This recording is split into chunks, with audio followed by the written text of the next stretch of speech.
Hello, everybody. It's Friday. That means it's time for another topic of the week. So, first things first. Last week, there was no topic. I was at Nova, and so I did not get a chance to make a topic of the week. I apologize. I try to always pre record them, but I was traveling that whole week, and so had no chance. So, there you go. Uh, so, let's just get straight to this week's topic.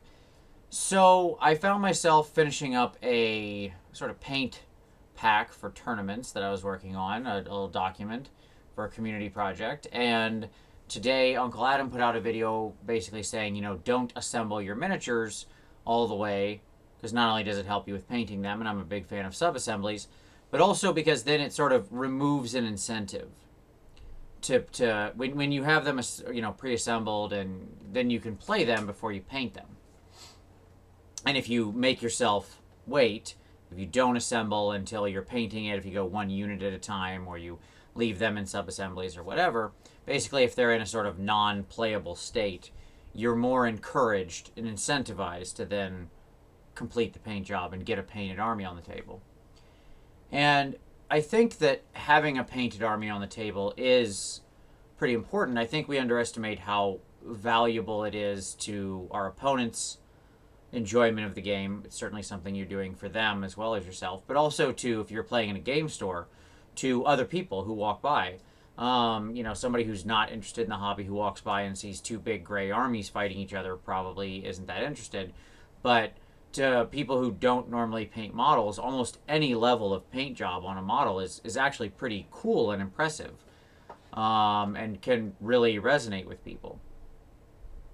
And get them interested or asking questions. Hey, how'd you do that? Did you paint that? Blah, blah, blah, blah. Like, I have seen that conversation. I've been part of that conversation on multiple occasions. And I'm sure that I'm not alone in that. But that then led me to think about the topic for this week, which is painted armies. So let's take out for a moment the concept that this is your first army. Okay?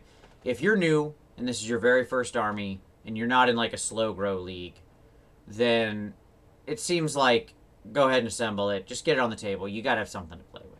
Like, no judgment, totally cool.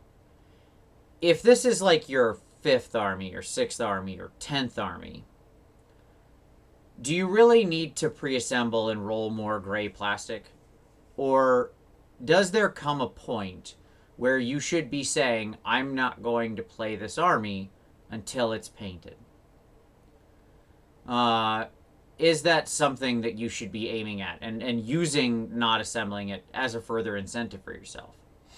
Is playing that new 4th, 7th, 10th army so important that you need to do it now, as opposed to buckling or knuckling down and getting the month or two in it painted, or however long it might take you, to get those points on the table? So, that's sort of the question. I think what I want to talk about this topic is, how do you feel about, first, your army being painted? Do you have a personal rule that you don't play something until it's painted, and why or why not? I'm interested. How do you feel when your opponent shows up with an unpainted army? Does it bother you at all, or could you care less?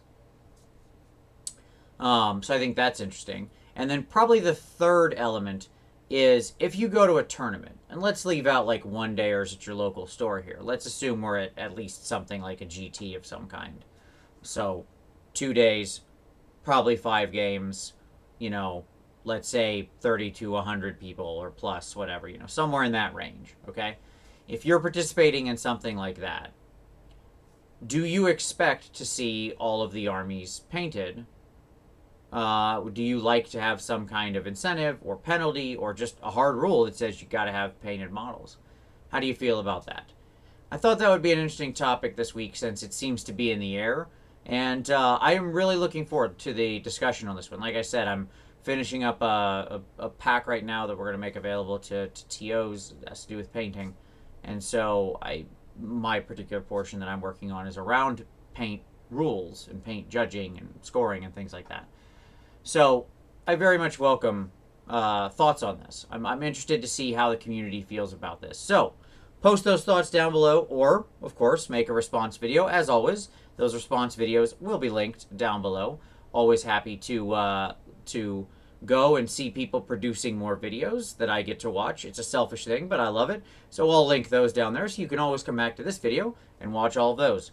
But as always, thank you for watching. Look forward to the discussion, and we'll see you next time.